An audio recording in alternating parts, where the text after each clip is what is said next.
ya Allah, karena Engkau bersama-sama dengan kami di dalam Yesus Kristus Tuhan.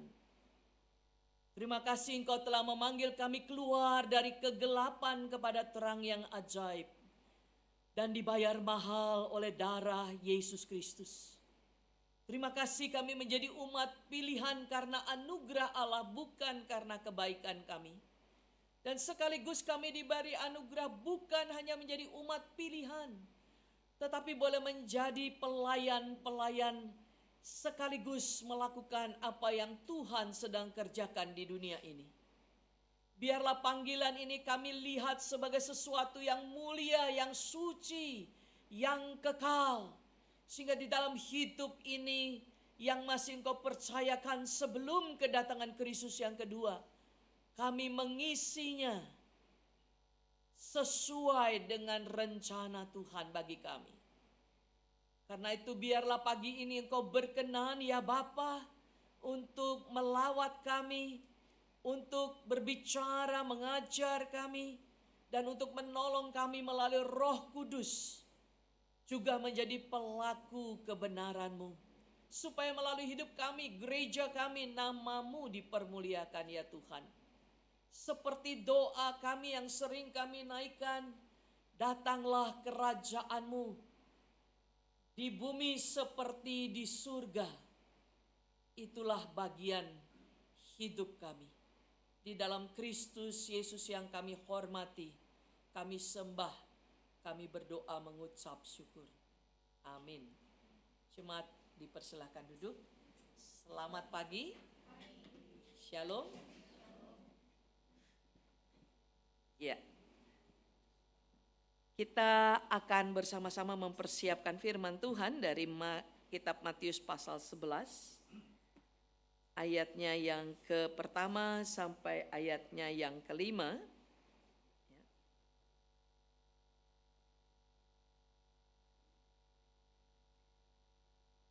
Matius pasal 11 ya. Memang dari ayat 2, tapi saya ingin mengajak membaca dari ayat yang pertama.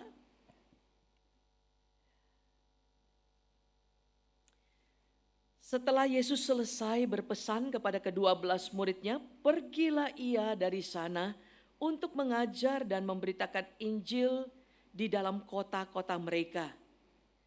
Di dalam penjara Yohanes mendengar tentang pekerjaan Kristus, lalu menyuruh murid-muridnya bertanya kepadanya, "Engkaukah yang akan datang itu, atau haruskah kami menantikan orang lain?"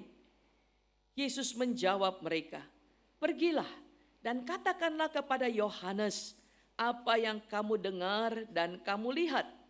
Orang buta melihat, orang lumpuh berjalan, orang kusta menjadi tahir, orang tuli mendengar, orang mati dibangkitkan, dan kepada orang miskin diberitakan kabar baik." Jemaat kekasih Tuhan, tentu pertama-tama terima kasih untuk kesempatan yang diberikan oleh majelis dan para hamba Tuhan membawa kami boleh beribadah bersama.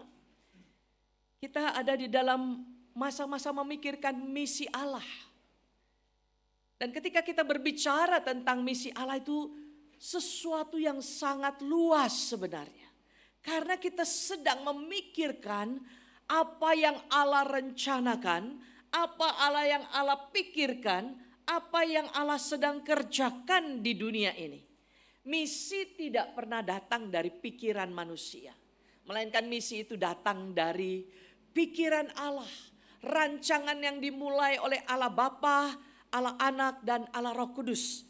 Nanti membaca sendiri di dalam kitabnya Efesus pasal yang pertama. Itu adalah bagian yang luar biasa kalau ingin mengerti misi secara mendalam. Bahwa sebelum dunia dijadikan, Allah Tritunggal sudah merencanakan keselamatan bagi dunia ini. Dan tujuan daripada misi Allah ada di dalam ayat 9 dan ayat 10. Yaitu bagaimana seluruh dunia ini mempertuhankan Kristus di dalam kehidupan. Nah, di dalam misi Allah ada 4 rancangan atau 4 story yang dikerjakan oleh Allah. Yang ini gampang diingat ya. Ini juga banyak diajarkan di sekolah minggu ya. tetapi kita mau ingat kembali yang pertama adalah penciptaan. Jadi Allah lah yang menciptakan dunia ini, ya. Dan di tengah-tengah dunia ini Allah menciptakan segala sesuatu termasuk manusia. Diciptakan sangat unik oleh Allah, yaitu menjadi serupa dengan Allah. Yaitu di dalam diri manusia dikaruniakan suatu bagian hidup bersekutu dengan Allah. Tetapi juga serupa dengan Allah itu adalah menurut gambar dan rupa Allah itu adalah Allah kita kenal sebagai Allah yang bekerja, Allah yang berkarya.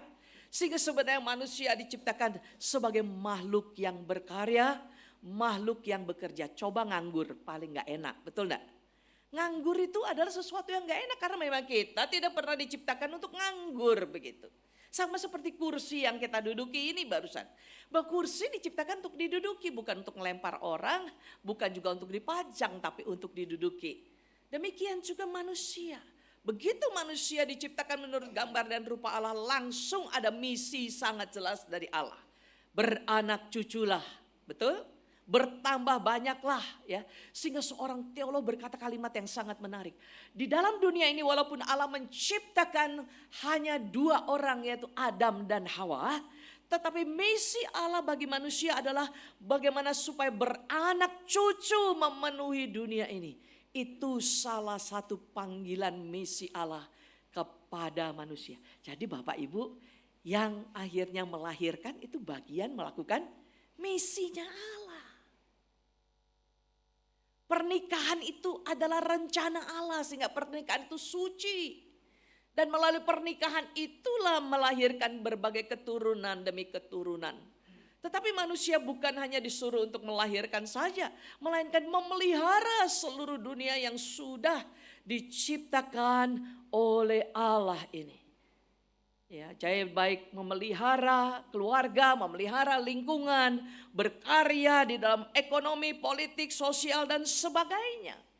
Jadi kalau kita bicara tadi topik kita misi yang holistik, ya, atau kata kerennya sekarang dipakai integral mission atau misi integral, ya, yaitu misi yang menyeluruh, misi yang satu dengan lain terintegrasi, berhubungan satu dengan yang lain. Ya, inilah panggilan Allah. Dan Allah menutup Kejadian pasal 1 ayat 31 mengatakan Allah mengevaluasi seluruh yang sudah diciptakan dan dia katakan apa? Sungguh amat baik. Shalom di situ sebenarnya. Artinya bahwa apa yang diciptakan itu sangat teratur, terorder dan memiliki suatu relasi manusia dengan Allah, manusia dengan dirinya, manusia dengan sesamanya, manusia dengan seluruh ciptaan Allah lainnya. Maka pada waktu semua berjalan dengan baik, semua sejahtera, itulah yang selalu Allah rindukan. Relationship yang berjalan sangat baik. Namun ada story yang kedua. Manusia jatuh di dalam dosa. Kejadian pasal 3. Justru dosa itu perkara yang mengerikan, saudara. Banyak orang sekarang anggap enteng tentang dosa. Tapi sebenarnya dosa pada waktu Adam dan Hawa jatuh ke dalam dosa, 4 relationship ini menjadi terputus. Kita dengan Allah. Waktu Allah datang kepada Adam dan Hawa, mereka ngumpet. Padahal biasanya mereka berbincang-bincang bersama-sama. Karena ada ketakutan. Dosa membuat mati rohani. Dosa membuat kita tidak suka dekat dengan Allah. Dosa membuat kita tidak suka pada firman Allah. Maka gak heran ya kalau di gereja saya sering lihat tuh. Ada aja orang kalau di gereja yang aminnya berkali-kali. Tahu maksud saya? Hah? Kadang-kadang. Kalau dari mimbar itu ya kelihatan saudara. Ya, apalagi kalau kecil begini kan, besar aja kelihatan dari mimbar itu. Ya. Tapi nggak semua orang kalau lagi ngantuk kita bilang, oh itu mati rohani. Jangan suka menghakimi orang ya. Bisa saja karena dia sangat lelah, betul. Bisa begitu ya. Atau sudah terlalu tua, kalau dengar terlalu lama juga bisa ngantuk. Ya. Tetapi orang yang mati rohani itu sangat tidak suka kepada kebenaran. Yang ketiga, Yaitu hubungan, tadi yang pertama masih ya. Yang kedua, hubungan manusia dengan dirinya sendiri. Pertama, dia begitu senang menjadi umat Allah, ciptaan Allah. Tetapi sekarang selalu merasa ada sesuatu yang dia tidak puas. Ya. Maka manusia berusaha memenuhi dirinya dengan berbagai-bagai hal. Dengan harta, dengan kekayaan, dengan memakai yang branded dengan sebagainya. Tapi bukan berarti kalau pakai branded itu karena apa? Putus hubungan dengan diri sendiri. Bukan maksud saya. Tetapi kalau itu tujuannya karena apa?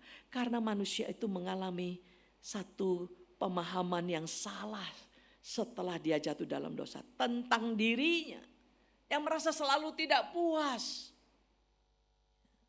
sehingga ingin mengisi, ingin merasa dirinya hebat begitu ya, dengan berbagai-bagai hal. Tapi sekali lagi jangan pernah menganggap bahwa orang kalau mengejar karir, mengejar berbagai hal itu karena hanya ingin supaya dirinya itu hebat. Ya. Yang paling tahu itu adalah hati nurani kita. Yang paling tahu di dalam hidup ini. Karena memang setelah kita berdosa ada ketidakpuasan. Di dalam diri itu terjadi. Lalu yang ketiga apa? Hubungan manusia dengan manusia lain. Jadi KDRT itu dimulainya di taman yang Eden jadi Edan. Ya. Mulailah kalau pertama Adam berkata, inilah dia tulang dari tulangku. Waktu berdosa, itu loh Tuhan yang kau kasih itu. Jadi saudara, dosa itu mengerikan sekali. Yang terakhir, biasanya manusia itu diciptakan untuk merawat lingkungan. Tapi berapa banyak orang merusak lingkungan luar biasa.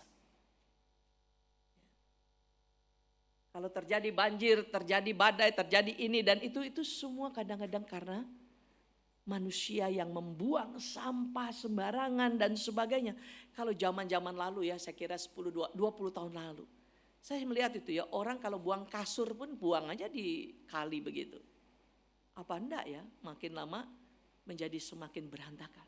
Jadi kita lihat dosa ini adalah merusak suatu relationship. Dan manusia maunya hanya membangun hidupnya sendiri. Tetapi Allah tidak pernah membiarkan misinya gagal. Setelah manusia gagal melakukan misinya Allah, Allah memanggil siapa? Abraham. Ya. Untuk kembali lagi. Dipakai, dikatakan engkau akan jadi bangsa yang besar, namamu masyhur.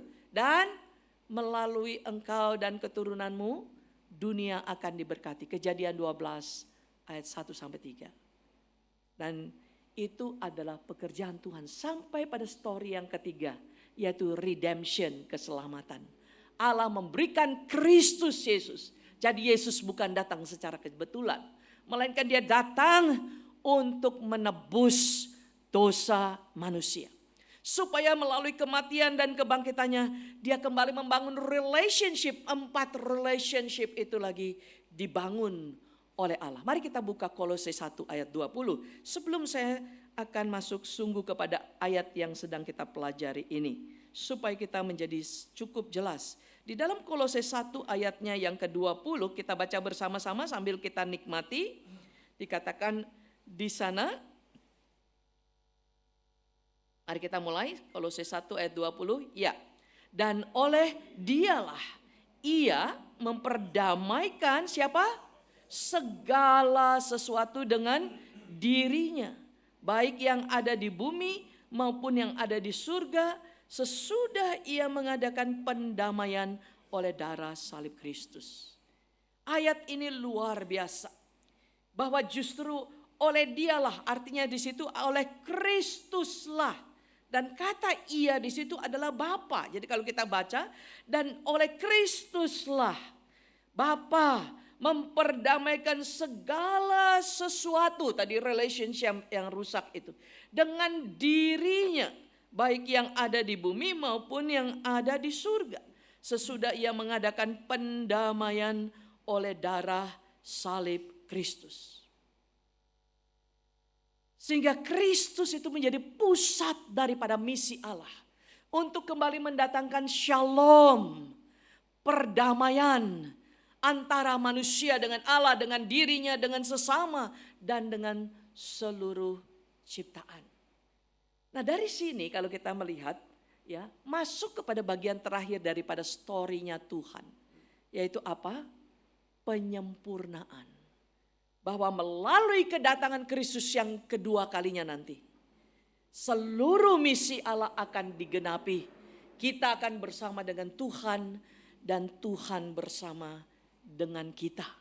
Dikatakan tidak akan ada lagi air mata, tidak akan ada lagi penderitaan. Yang ada kita bersama-sama dengan Allah. Jadi kita hafal ya. Ini awal yang baik sekali. Misi Allah dalam 4 story. 1, penciptaan. 2, kejatuhan. 3, penyelamatan atau redemption. 4, penyempurnaan. Mudah ingatnya ya. Jadi kita sekarang ada di mana kira-kira? Kita ada di antara redemption tadi itu ya. Setelah Kristus bangkit kepada kedatangan Kristus yang kedua, di mana seluruhnya akan disempurnakan. Nah, di tengah-tengah itulah kita dipanggil oleh Allah untuk melanjutkan misinya Allah. Ya.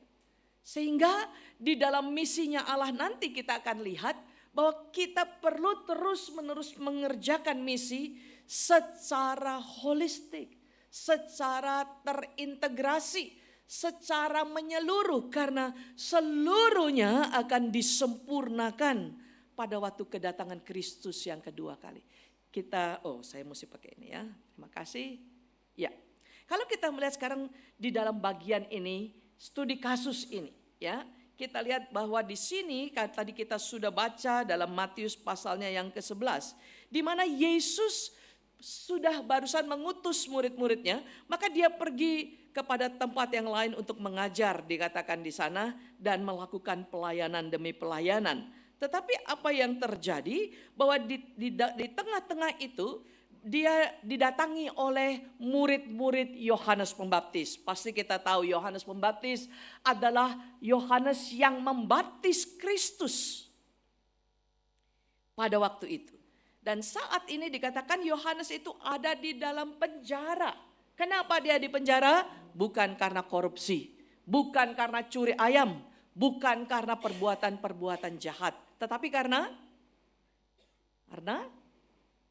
ada raja yang memasukkan dia ke dalam penjara karena tidak suka ditegur oleh Yohanes.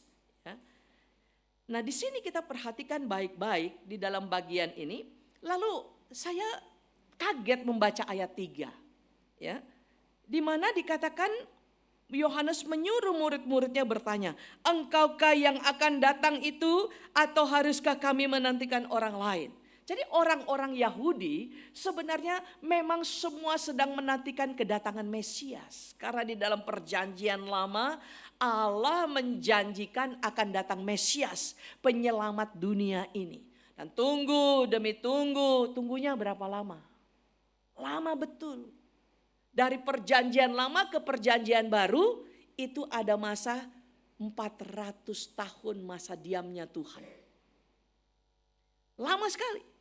Sehingga pada waktu kitab Matius ini ada orang bertanya-tanya terus, Mesias sudah datang atau belum? Tetapi kan sebenarnya Yohanes tidak perlu bertanya, betul tidak? Karena Yohanes yang membaptis dia. Karena Yohanes juga yang bersama-sama dengan dia begitu. Tetapi apa yang terjadi? Saya nanti mungkin di surga kita duduk-duduk sama Bapak Yohanes ya.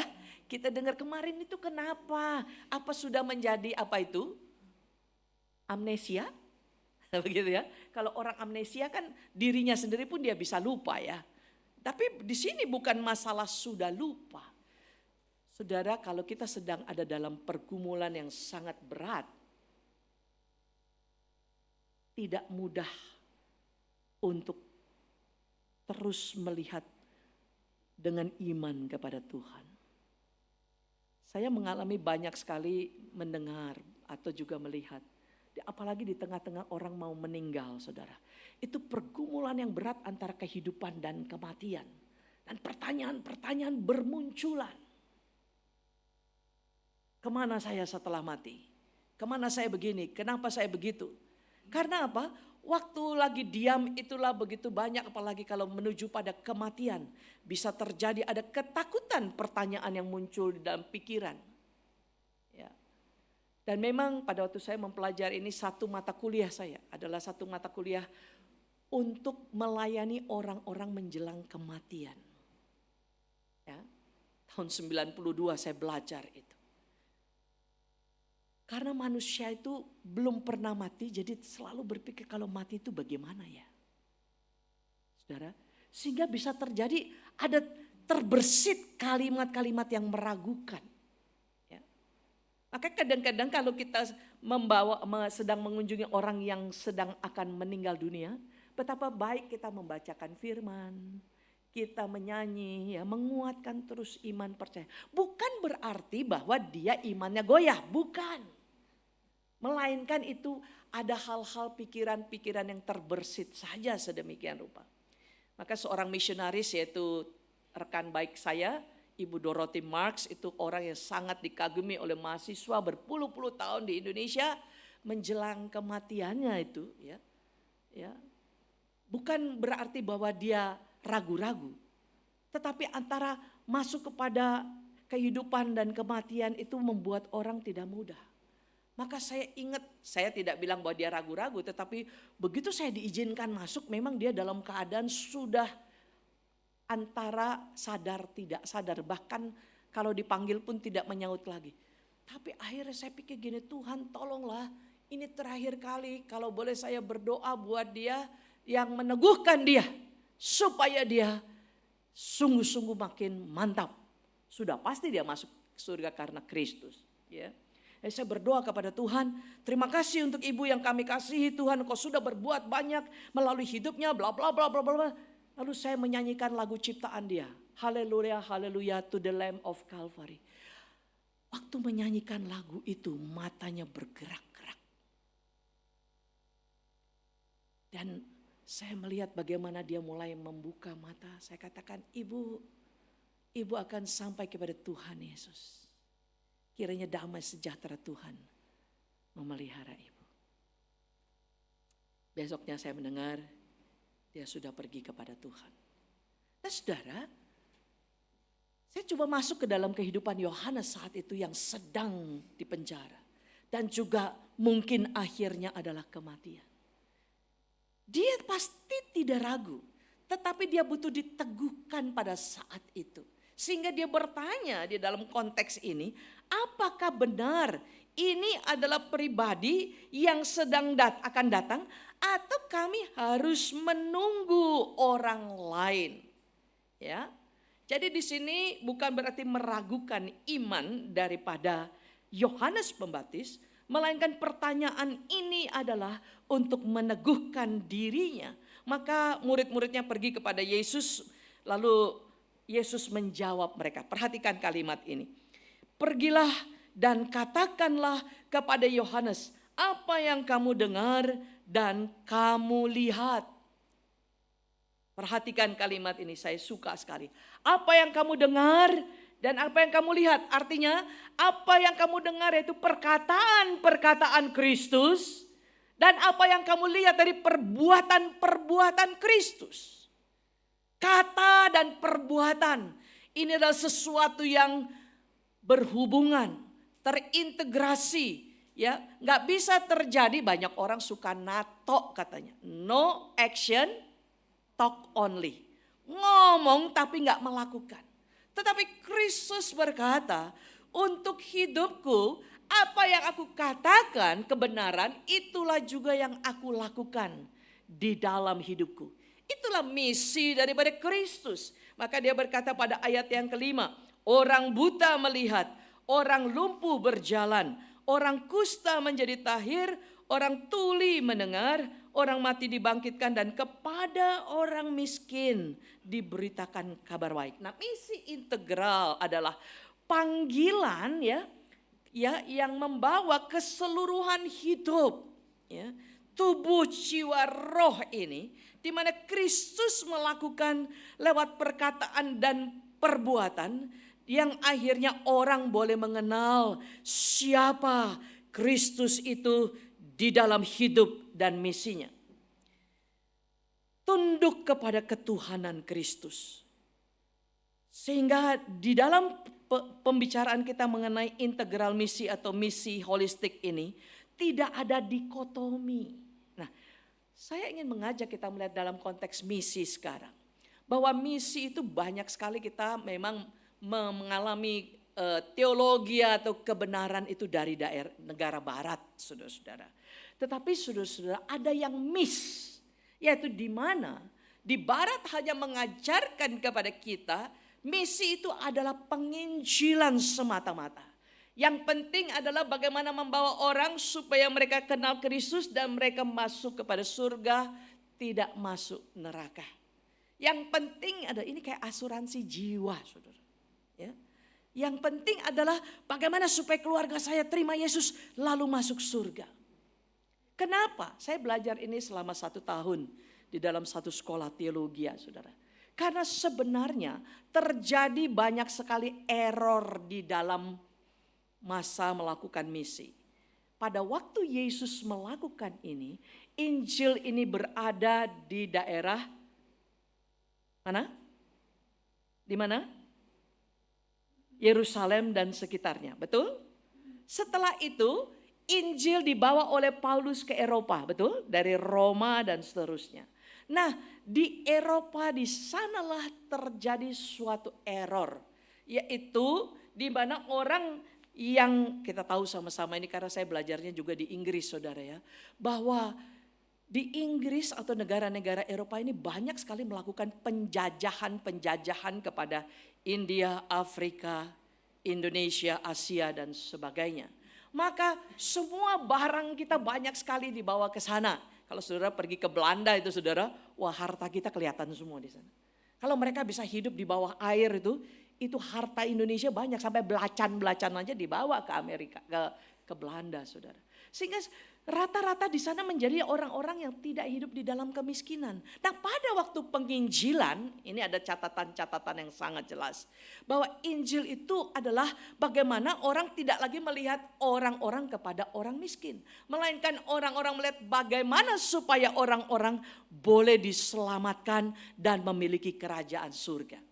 Memang di dalam data dan penelitian, terjadi misi itu penginjilan itu lebih banyak kepada orang-orang menengah ke atas.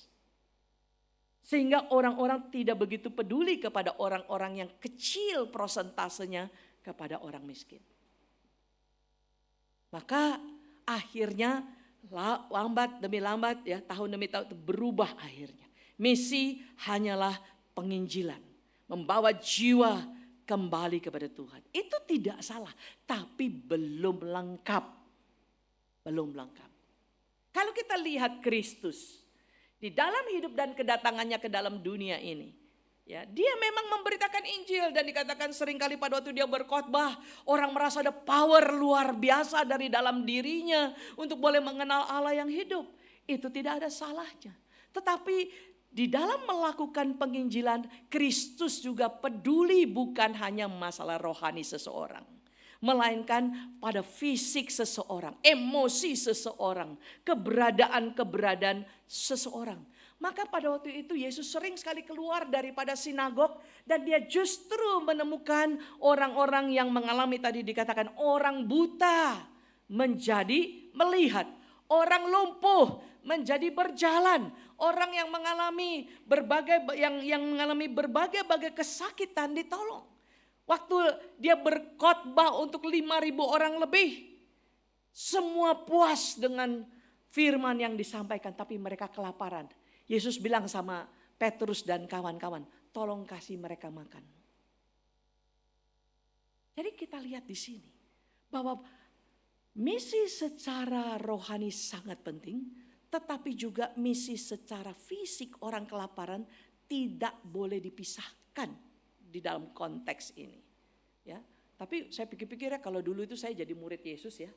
Zaman dulu kan belum ada McDonald, belum ada Kentucky Fried Chicken ya. Jadi kalau nyiapin makanan untuk 5.000 orang tuh bagaimana? Ya. Dan bukankah Yesus tahu bahwa mereka semua ini adalah apa? Adalah apa dulunya? Tukang ikan. Uangnya dari mana beli 5.000 orang? Betul tidak?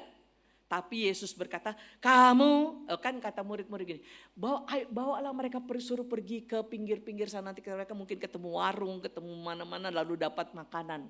Yesus bilang, no, kamu harus beri mereka makan. Terus saya pikir, wah Yesus ini pribadi yang sangat keras banget ya, orang mereka gak punya uang kok dipaksa untuk kasih makan. Masalahnya bukan di situ. Kalimat itu bukan Yesus memaksa mereka untuk memberi makanan. Tetapi pertanyaan itu sebenarnya menarik sekali. Apakah engkau tidak peduli dengan mereka yang kelaparan? Lalu saudara, dari mana saya ambil kesimpulan ini? Ada seorang anak, cuman punya apa? Punya apa? 5 roti, 2 ikan. Terus kasih ke murid. Mungkin kalau saya yang terima 5 roti 2 ikan, gue bilang, nih anak nih, emang dasar anak-anak ya, 5.000 orang mana cukup dengan 5 roti 2 ikan. Coba perhatikan. Tetapi dibawa kepada Kristus. Dan akhirnya Yesus memberkati, sehingga semua bisa makan dan tinggal sisa berapa? 12 bakul. Di sini pelajaran yang kita terima adalah, apakah kita peduli kepada mereka yang kelaparan, kemiskinan, kesakitan. Jangan hanya peduli hanya masalah orang ini sudah akan masuk surga atau tidak. Dua-duanya harus sama pedulinya. Dan Tuhan tidak paksa kita untuk mengeluarkan sesuatu yang melebihi yang kita bisa. Tetapi apa yang kita miliki kita berikan kepada Kristus, itu akan menjadi kelimpahan luar biasa buat orang-orang yang membutuhkannya. Jadi kita perhatikan di dalam bagian ini ya, kita teruskan ya. Apa yang diajarkan oleh Yesus tadi, yaitu pemberitaan kabar baik dikatakan. Sama pentingnya. Sehingga kalau saya mau masuk kepada yang dikatakan misi integral ini adalah suatu misi yang peduli kepada manusia, tubuh, roh, jiwanya, tetapi juga peduli kepada seluruh ciptaan yang sudah dirusak oleh dosa. Karena apa? Mari kita buka Roma 8 ayat 22. Di dalam Roma 8 ayat 22, ya, saya ingin mengakhirinya dengan beberapa hal. Maka di dalam Roma 8 ayat 22 dikatakan di sana, Paulus berkata ayat 22, sebab kita tahu, perhatikan ini, bahwa sampai sekarang segala makhluk sama-sama mengeluh dan sama-sama merasa sakit bersalin. Pada waktu berdosa Adam dan Hawa, itu bukan hanya membuat penderitaan bagi Adam dan Hawa, melainkan seluruh ciptaan juga menjadi rusak karena dosa. Karena itu saya berharap dan berdoa supaya kita betul-betul memahami arti kata dosa dan tidak bermain-main dengan dosa. Dosa bukan hanya merusak diri sendiri. Dosa merusak banyak hal di dalam kehidupan. Karena itu dosa juga merupakan satu kejijikan bagi Allah. Dan upah dosa itu adalah maut. Sehingga sekarang kita semua yang sudah ditebus oleh Yesus Kristus, harusnya yang terjadi misi yang dilakukan adalah kita membawa orang-orang yang belum mengenal Kristus, boleh mengenal Kristus Tuhan. Tetapi mereka juga yang sakit, mereka yang lemah di dalam berbagai hal, entah itu dalam makanan, kebodohan dan sebagainya. Kita juga sama pedulinya dengan hal-hal yang seperti demikian. Karena di dalam misi yang holistik itu, Allah memperbaiki keseluruhan dunia ini, bukan hanya rohani seseorang, bukan hanya manusia, melainkan seluruh ciptaan. Sehingga apa yang kita kerjakan, itu Kolose 3 ayat 23 berkata, apapun yang kamu lakukan, lakukanlah dengan segenap hatimu seperti kepada Tuhan. Itulah misi Allah. Bagi kita ibu-ibu rumah tangga, waktu kita mengerjakan memasak di rumah, itulah bagian misi kita, bekerja buat Tuhan untuk keluarga kita. Jangan anggap enteng hal seperti itu. Ya, waktu kita para pebisnis, kita para pekerja profesional di tengah-tengah pekerjaan kita. Itulah panggilan misi Allah, yaitu mengerjakan pekerjaan kita dengan bertanggung jawab kepada Allah. Saya sering berbicara tuh di Menteri Keuangan, di pajak, saya selalu bilang, ingat baik-baik, saya katakan ini karena banyak sekali alumni teman-teman saya ya. Karena mereka adalah dari lulusan-lulusan kampus. Saya katakan bahwa kalau kita bekerja di kantor pajak, kita harus pikirkan benar-benar bagaimana pajak itu bisa berjalan dan digunakan sebenar-benarnya. Kalau dulu dikatakan banyak orang malas sekali bayar pajak ya. Sampai teman saya bilang begini, Kak sebenarnya bayar pajak itu sudah, pajak itu bagaimana, udah perpuluhan apa belum?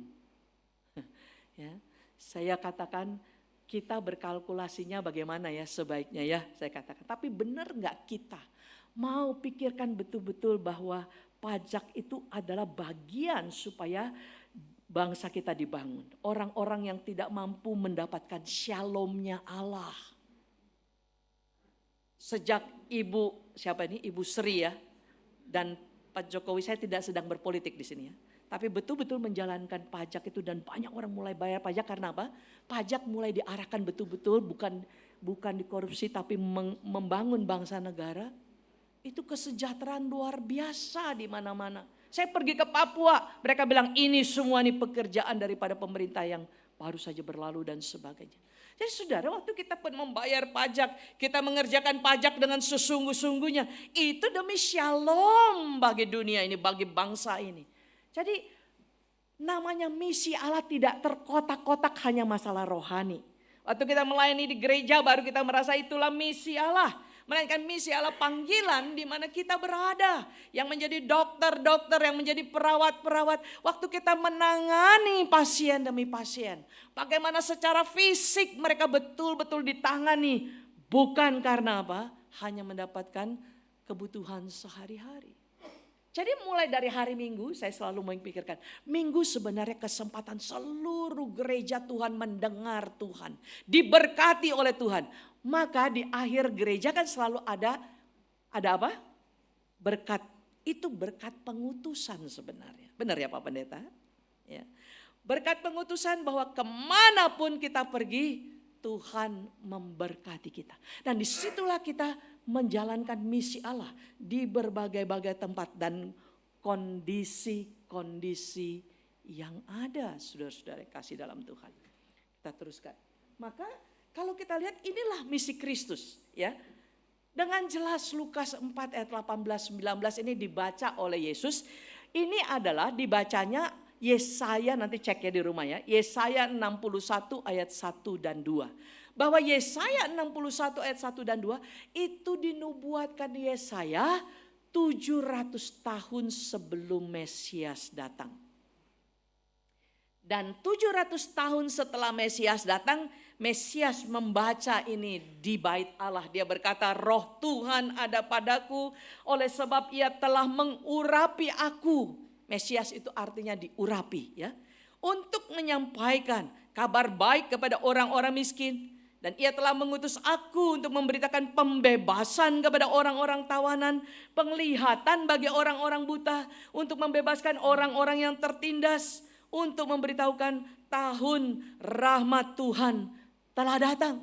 Jadi kedatangan Yesus adalah kedatangan kerajaan Allah. Maka Yesus berkhotbah, bertobatlah sebab kerajaan Allah sudah apa? Sudah dekat. Sayangnya bahasa Indonesia kurang sempurna. Bahasa aslinya begini. Saya ada dekat mimbar, betul? Itu kata dekat ya. Tetapi dalam bahasa aslinya, maaf nih saya baca dalam bahasa Inggris dulu, dikatakan gini. The kingdom of God has come but not yet. Jadi kerajaan Allah itu sudah datang melalui kedatangan Kristus, tetapi sedang menuju kepada kesempurnaannya. Oke? Jadi kedatangan Kristus memanifestasikan kuasa Allah, yang sakit disembuhkan, yang tertawan dibebaskan, yang buta bisa melihat. Itu hanya pekerjaan-pekerjaan kuasa Allah. Jadi sebenarnya di dalam hidup ini Yesus berkata setelah itu ya, dia tutup kitab itu dan dia berkata begini, hari ini pada waktu aku membacanya, maka nats ini menjadi genap. Berarti nubuat itu dialah Mesias itu. Itulah tujuan Kristus, melakukan misi secara holistik, secara menyeluruh, memperbarui hidup manusia, tubuh, roh, jiwa, tapi juga memperbaharui segala sesuatu yang sudah rusak di tengah-tengah dunia ini. Dan ujungnya Kristus mati di atas kayu salib. Dan disitulah shalom terjadi. Dan shalom itu harus disebarkan di seluruh dunia ini. Saya menutup dengan bagian ini. Maka di ujungnya itu setelah Yesus melakukan semuanya dan dia bangkit, dia minta murid-muridnya. Sekarang dia juga minta kepada kita yang termasuk murid-murid yang sudah ditebusnya. Kepadaku telah diberikan kuasa di surga dan di bumi. Ya, kalau baca Matius 28, bacanya jangan hanya ayat 19, 20. 18 itu penting sekali.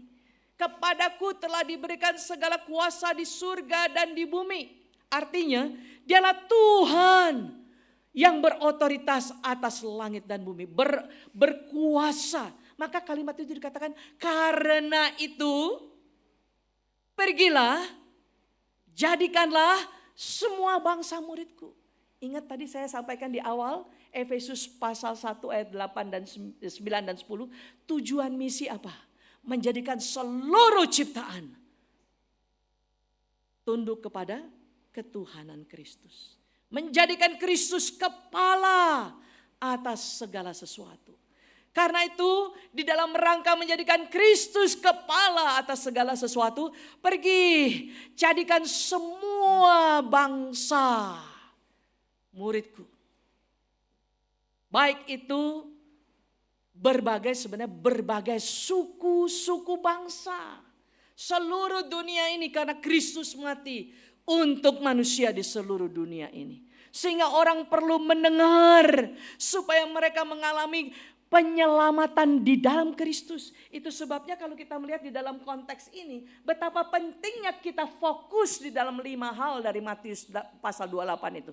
Yang pertama, penginjilan itu hal yang penting sekali tetap dilakukan.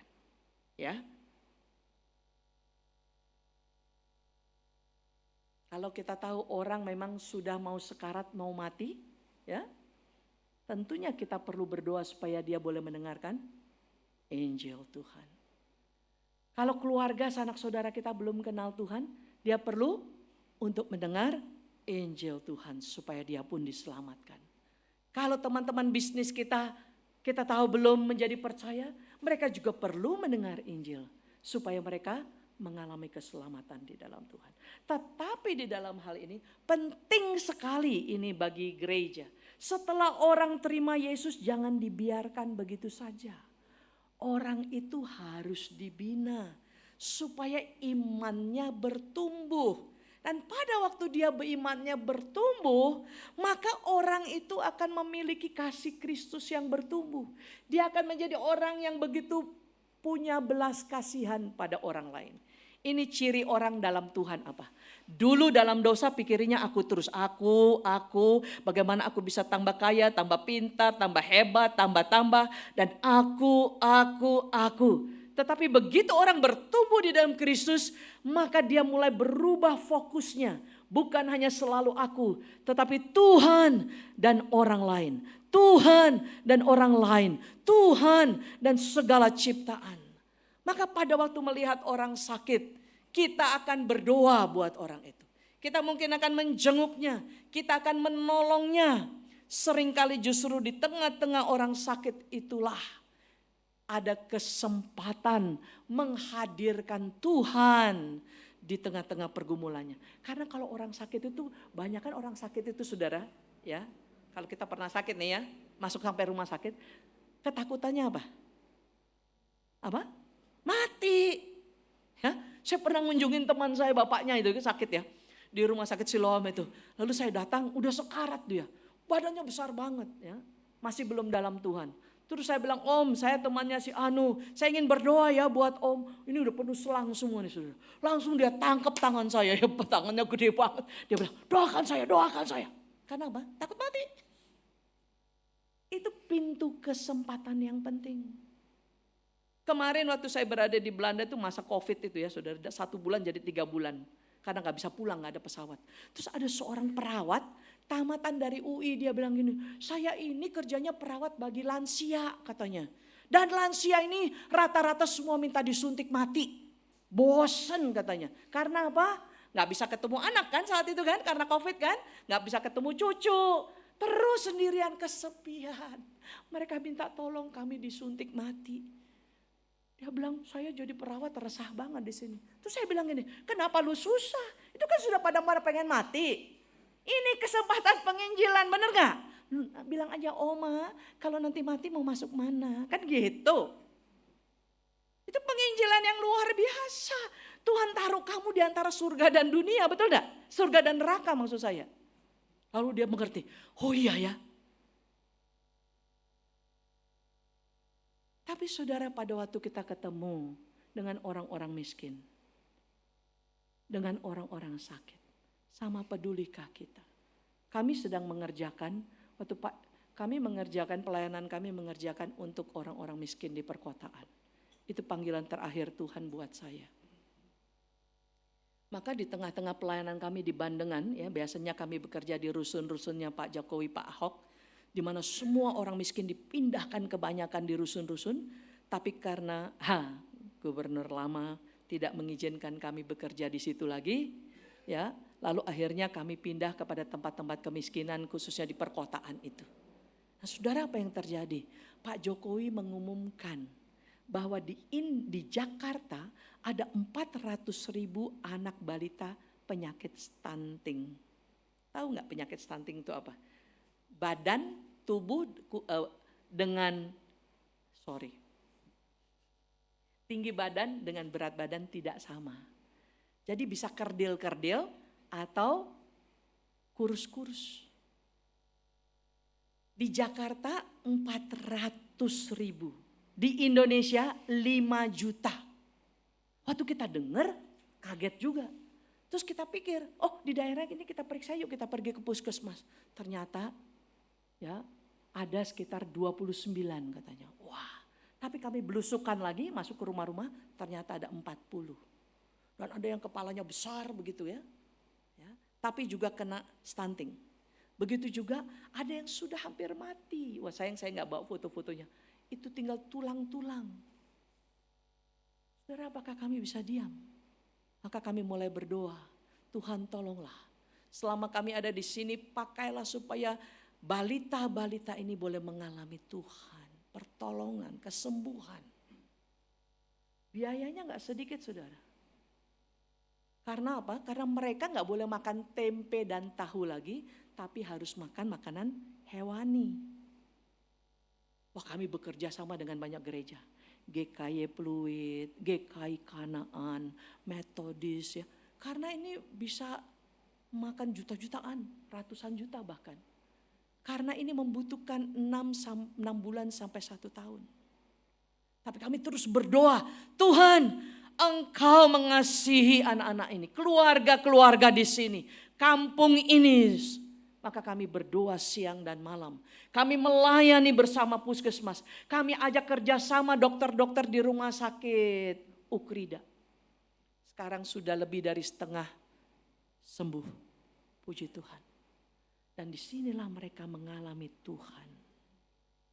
Jadi kita tidak usah harus pikir mana duluan, rohani atau jasmani. Karena semua sifatnya sama. Melainkan apa yang memang dibutuhkan saat itu. Jangan terjadi terbalik saudara. Karena kita merasa orang ini harus diinjili, kita bawa Injil dulu padahal belum tentu penting. Seperti tsunami di Aceh. Semua orang dari barat itu datang ke Aceh karena saya harus ke sana juga. Itu semua bawanya apa? Alat-alat untuk pembersihan air, alat-alat untuk menjadikan air, pembangunan rumah karena rumah ditelan oleh tsunami sebagainya. Ada orang Indonesia ketangkep lagi di airport. bawa satu koper traktat, saudara. Dan kopernya kebuka. Wah, itulah yang menghancurkan kita. Mereka berkata hati-hati orang Kristen mengkristenisasi. Yang mereka butuh saat itu adalah makanan, pakaian, dan sebagainya. Ini karena kita selalu menimbang-nimbang ininya yang lebih baik atau lebih baik. Kita tidak pernah disuruh mengkristenkan orang, betul tidak? Tidak pernah. Tetapi membawa orang mengenal juru selamat karena dia satu-satunya. Manusia tidak bisa mengampuni dosanya kecuali Kristus mati di atas kayu salib. Itu yang harus kita sampaikan. Maka kita masuk dengan belas kasihan. Lalu keadilan, saudara-saudara. Bagaimana banyak orang bodoh, saudara. Sampai hari ini buta huruf banyak sekali.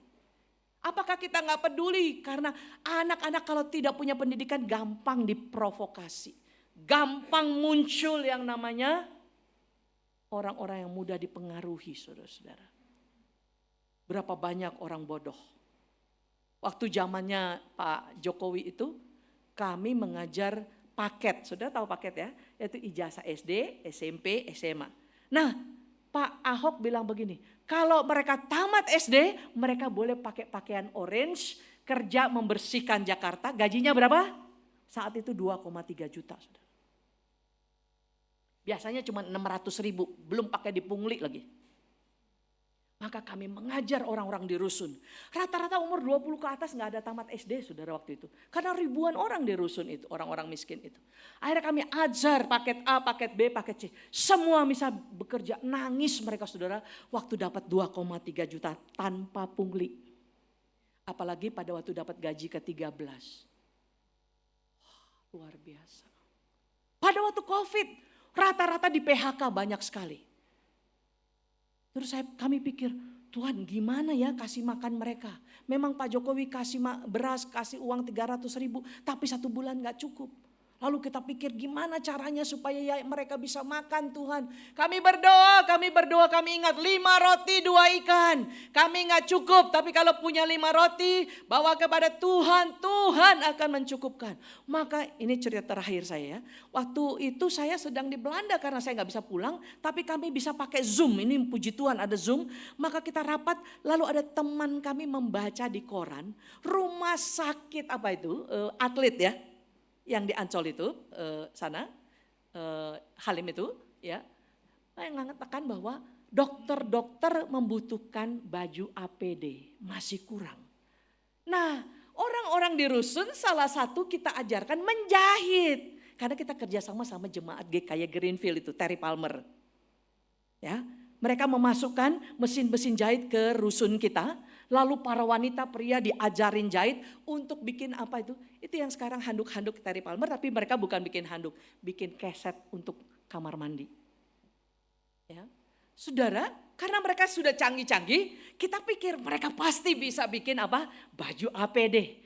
Lalu akhirnya teman kami pergi ke rumah sakit atlet itu tanya, bolehkah kami menyumbang baju-baju APD? Minta ukurannya, lalu bahannya seperti apa? Setelah dapat kita pergi ke tekstil, pergi langsung ke tekstil supaya harganya murah. Beli banyak bahan lalu dijahit oleh masyarakat di rusun itu, jadi mereka punya uang, betul enggak? Tapi kami uangnya dari mana bayar mereka? Banyak gereja ingin bantu COVID, betul enggak? Tapi seringkali enggak tahu bagaimana cara bantunya. Maka kami kontak berbagai gereja. Ini yang dibutuhkan banyak rumah sakit. Yaitu baju APD dan masker. Wah, dengan cepat Tuhan bekerja memakai gereja. Kami bekerja banyak sekali dengan gereja. Adalah bagaimana mendatangkan shalom untuk masyarakat miskin. Itu namanya puluhan juta cepat sekali terkumpul. Dan semua baju dibagi gratis. Bagi para rumah sakit yang kekurangan. Masker-masker sampai kepada panti-panti jompo diberikan. Di ujung COVID, orang-orang rusun datang kepada staf kami dan berkata, terima kasih ya, kami tidak sampai mati 3 tahun COVID. Saudara, itu pekerjaan Tuhan. Biarkan mereka menikmati kasih Allah. Mari kita lihat sekitar kita sekarang. Saya ingin mengajak kita menutup bagian ini. kepedulian kita kepada mereka yang kekurangan. Dan kalau kita sudah diberkati adalah jadi untuk menjadi berkat bagi sesama kita.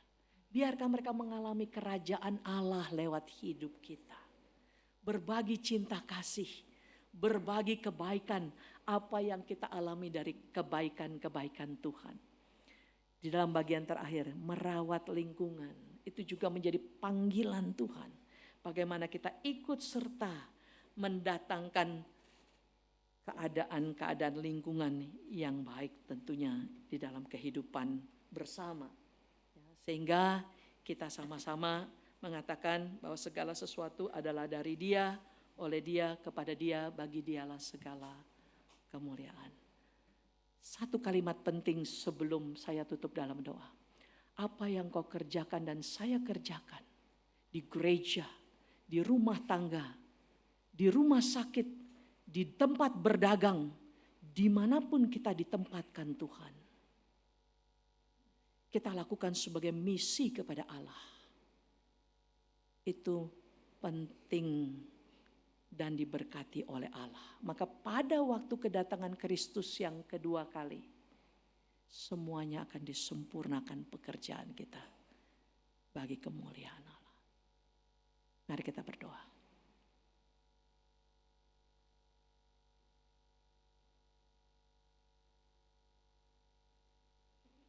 Mari sebagai umat Tuhan, kita terus bertumbuh dalam rohani kita. Dan mari memberi diri, bekerja bagi kerajaan Allah. Di mana-mana engkau dan saya ditempatkan. Sehingga shalom Tuhan kita bawa bagi banyak orang. Terima kasih Tuhan untuk firman-Mu. Meteraikan dan biarlah boleh bertumbuh, berakar, berbuah-buah. Tuhan berkati jemaat GKY Alam Sutra. Di dalam anugerah-Mu. Yang punya banyak pergumulan mungkin. Atau juga sedang sakit. Sedang lemah iman. Kami berdoa agar Tuhan hadir memperkuat. Agar Tuhan hadir menghibur. Agar Tuhan hadir memberi jalan keluar. Agar Tuhan hadir membawa jemaat terus bertumbuh makin mengasihi Tuhan dan sesama. Dan kami berdoa untuk para hamba Tuhan dan majelis. Biar kuat kuasa-Mu turun terus berkelimpahan memimpin bersama jemaat melayani Tuhan. Segala kemuliaan bagi nama-Mu ya Allah. Di dalam satu nama yang sudah datang, mati, bangkit, dan akan datang untuk kedua kalinya. Dalam namanya kami berdoa mengucap syukur. Amin. Tuhan memberkati kita.